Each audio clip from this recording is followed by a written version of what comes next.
solicitar a presença do doutor aqui, eu não me lembro o nome agora, fugiu, doutor André. Por gentileza, doutor, compor a mesa.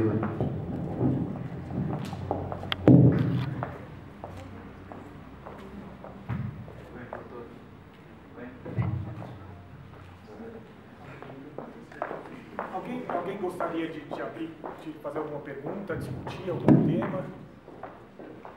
Alguma dúvida? Aqui, ó. Por favor. O senhor falou sobre reconhecimento, primeiramente, bom dia a todos, né? Bom dia. Bom dia. O senhor falou sobre reconhecimento humano de todos.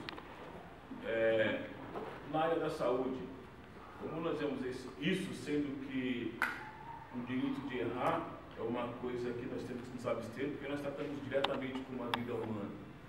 Sendo que se nós perdemos uma vida, não tem como voltar. Como que, juridicamente, nós tratamos isso? Deixa eu entender um pouco a pergunta. Num ambiente... Veja bem, o senhor falou reconhecimento humano de todos, onde todos podem ter o reconhecimento de poder errar. Claro. Errar. Só que eu vejo que, um exemplo suplementar na área da saúde, eu, como um profissional da área, eu estou tratando de uma vida diretamente. Literalmente falando, de uma vida. Sim. De repente, eu perco essa vida por uma imperícia da minha parte. Juridicamente, eu vou ter esse reconhecimento humano ou não? Bom, reconhecimento humano, claro que há. Quando eu disse aqui desse reconhecimento humano, eu estava fazendo um comparativo entre a justiça comum e a justiça restaurativa. Na justiça comum, como há esse caráter solene, há uma pouca participação dos envolvidos e da história desses envolvidos nesse processo. Então, há uma atribuição de culpa. E aí eu acho que é a sua preocupação, porque você relata um caso possivelmente de erro médico, ou de não poder haver esse erro médico sob pena de responder, eventualmente, a um homicídio culposo ou algo nesse sentido.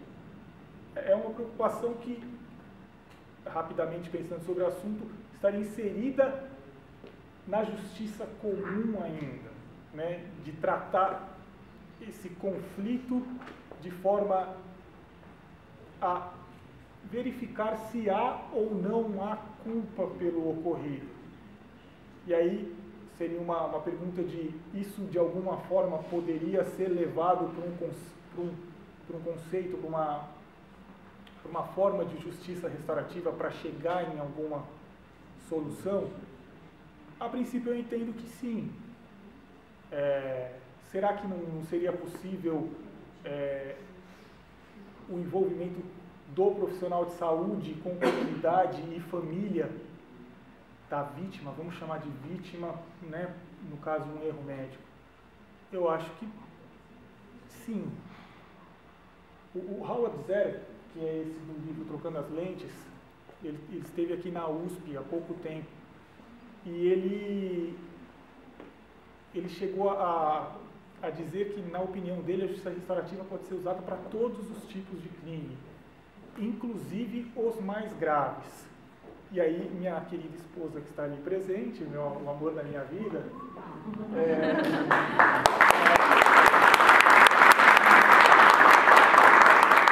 já me antecipou uma pergunta que talvez seria feita aqui. Os casos de estupro, os casos de roubo, de assassinato, a pergunta é muito difícil de ser respondida, né? Porque pensar no maior especialista em justiça restaurativa, que está acostumado com lidar com a matéria, é uma coisa.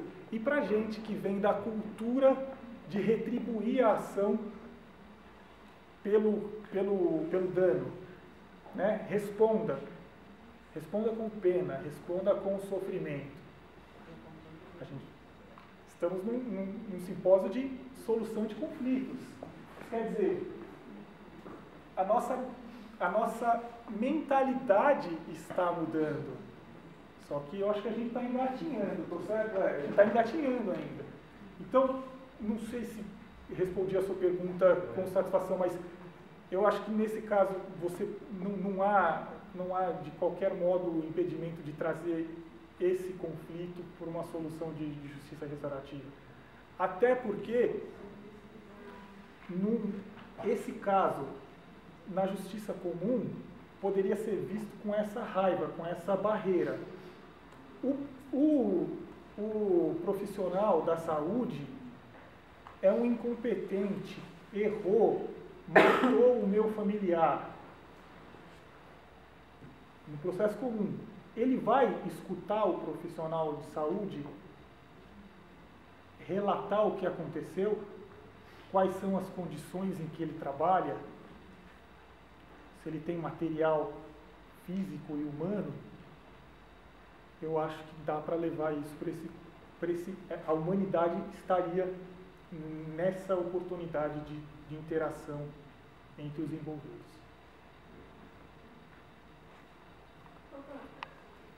Bom dia. Bom dia. Só para entender um pouco do que o professor estava falando, será que os cidadãos eles estão preparados para ficar frente a frente, autor e vítima, por conta dessas emoções? Será que não é um caminho muito longo ainda para colocar essas pessoas para decidirem ali alguma coisa relacionada à vida delas? Eu acho que a pergunta dela, eu estava com o microfone desligado, acho que é melhor com o microfone ligado. A pergunta dela é se é um caminho longo, se as pessoas estão preparadas. É um caminho longo. As pessoas estão preparadas? Muitas não. Mas é algo que é cultural. É uma cultura que precisa se criar. Então vamos pegar de novo o exemplo daquela atleta que eu disse. Explicando a ela o que é a justiça restaurativa, o que é um encontro, será que ela sentiria medo ou ela poderia se livrar do medo dela? Uma outra situação. Alguém com muita raiva do que aconteceu provavelmente não conseguiria participar desse encontro. Então, sinceramente, eu não tenho a resposta para a sua pergunta. A resposta é um caminho longo, é uma cultura, é algo que precisa se trabalhar, que precisa ser divulgado, que precisa ter uma supervisão por pessoas treinadas, competentes, mas que é algo que eu acredito que soluciona muitos conflitos de forma muito mais qualificada do que a gente vem fazendo.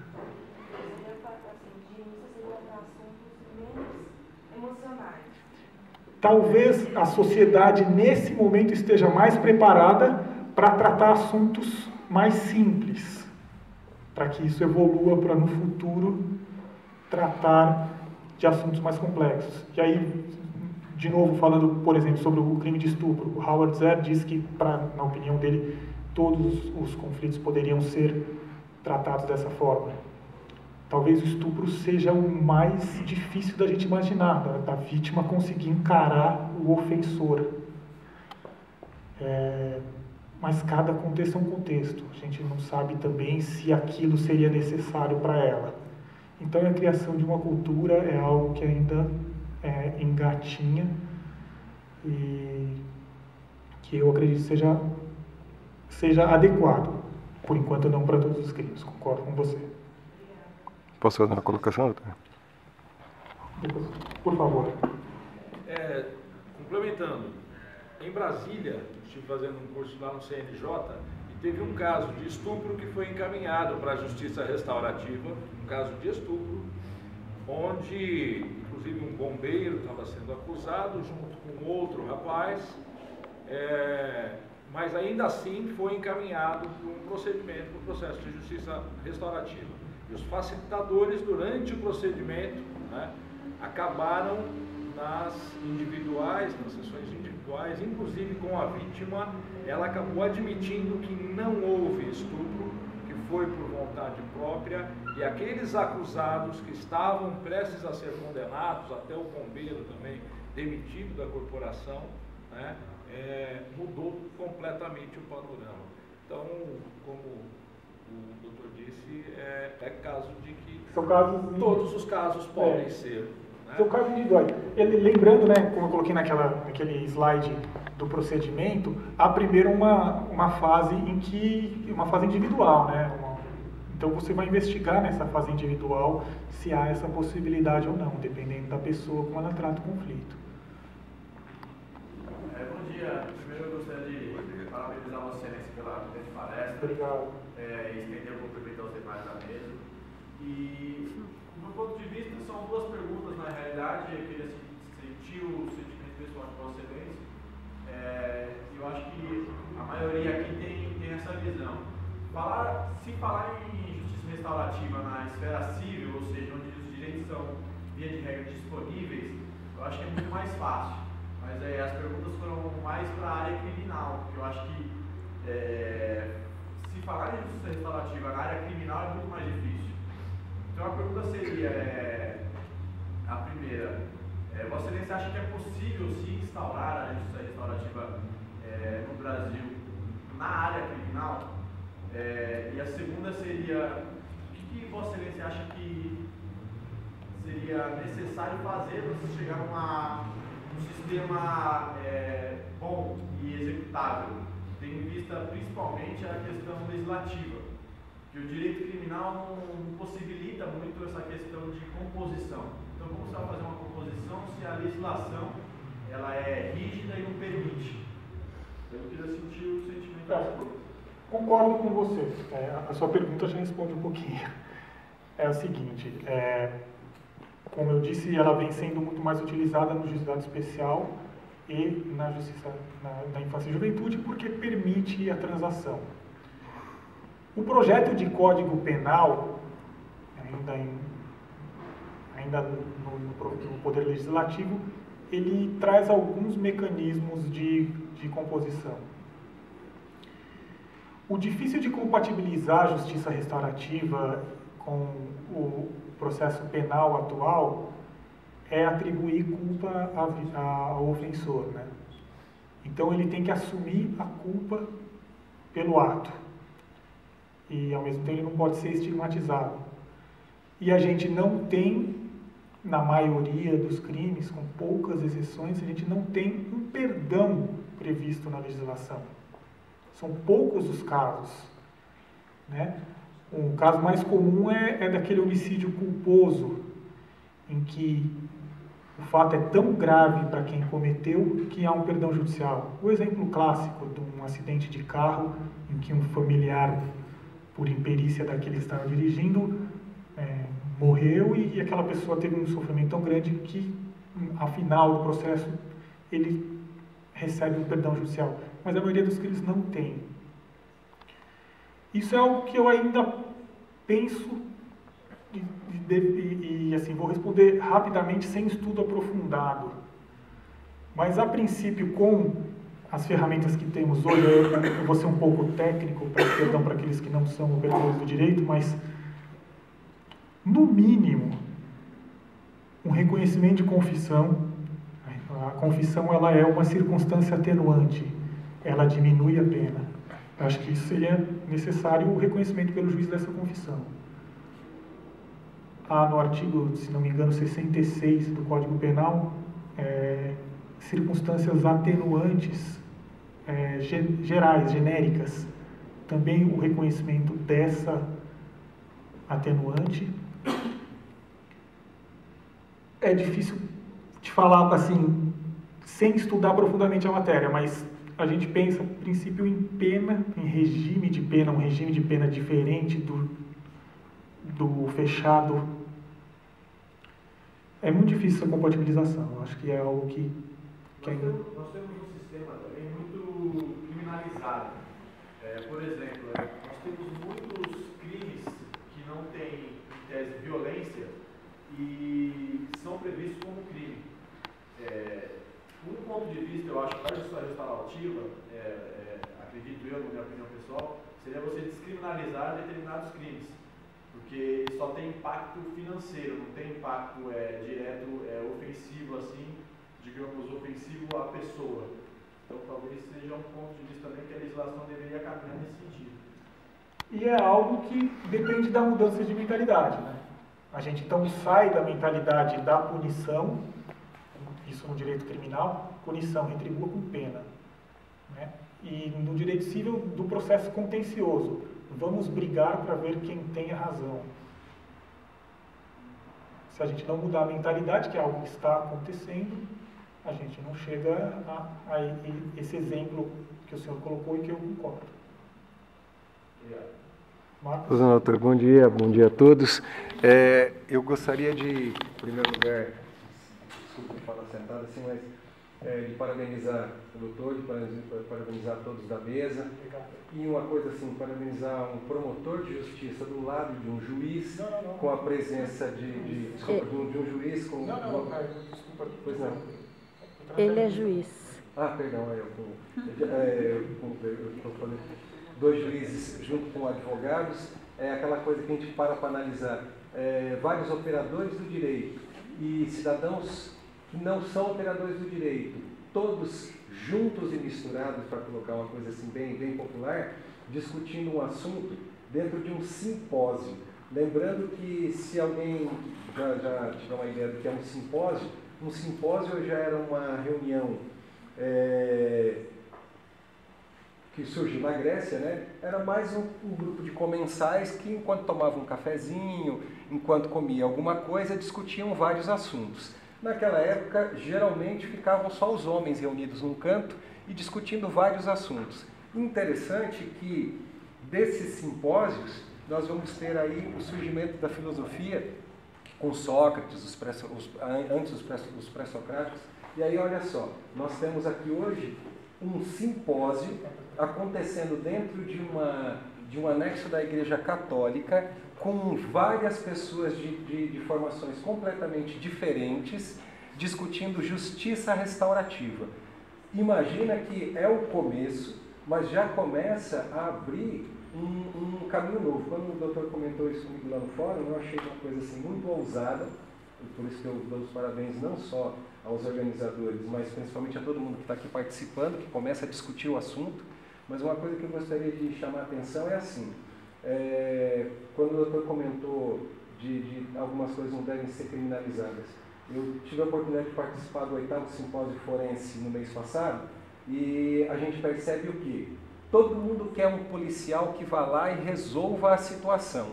Então o policial vai lá, ele prende o bandido, mata o bandido, bate no bandido, mas o que acontece? Quando o policial acaba fazendo, ele acaba sendo achincalhado pela mídia. Por quê? Porque ele foi violento, porque ele fez exatamente o que uma parcela da população gostaria. O juiz, todo mundo quer que o juiz, todo mundo entre aspas, que o juiz vá lá e dê uma sentença dura, me dê uma justiça, porque eu tenho a razão, e o juiz ele vá lá e resolva o problema por mim. Beleza. Só que, apesar de ter muita gente aqui, ainda faltaria muita gente para poder dar empoderamento ao cidadão. Porque, como o doutor comentou, todo mundo quer que o policial vá lá e resolva. Todo mundo quer que o juiz vá lá e resolva. E muitas vezes o policial não resolve da forma que você fica satisfeito. E muitas vezes a sentença não é aquilo que você queria, ou seja, muitas vezes só é bom quando a sentença é favorável. E aí o último comentário para o doutor talvez fechar é assim, muitas vezes o cidadão não sabe nem o que ele quer, porque ele não discute o que ele quer, ele não tem uma ideia formada do que ele quer. E o doutor falou de muitas coisas são criminalizadas, às vezes a questão não é nem de crime, muitas vezes, eu já vi isso, fiz o curso que o doutor abriu lá de conciliação, foi uma oportunidade muito boa o ano retrasado. O que a vítima muitas vezes quer é só um pedido de desculpas. Ela recebe um pedido de desculpas, ou às vezes ela nem recebe um pedido de desculpas. O pretenso ofensor ainda não teve um julgamento, mas o ofensor ele manifesta um lampejo de arrependimento. Foi o suficiente para a vítima. Acabou o assunto, a vítima vai feliz para casa, o ofensor às vezes não recebe uma sentença e está tudo resolvido. Mas por que isso geralmente não acontece no nosso dia a dia? Porque não há esse simpósio, não há essa discussão, não há esse diálogo. Isso é um ambiente de criação de cultura de... Obrigado, eu agradeço pela pergunta. É uma criação de cultura de paz. Né? É informação, tem que ser levada adiante. É algo novo, assusta. Né? Novamente, a gente vem da cultura da punição, vem da cultura do contencioso.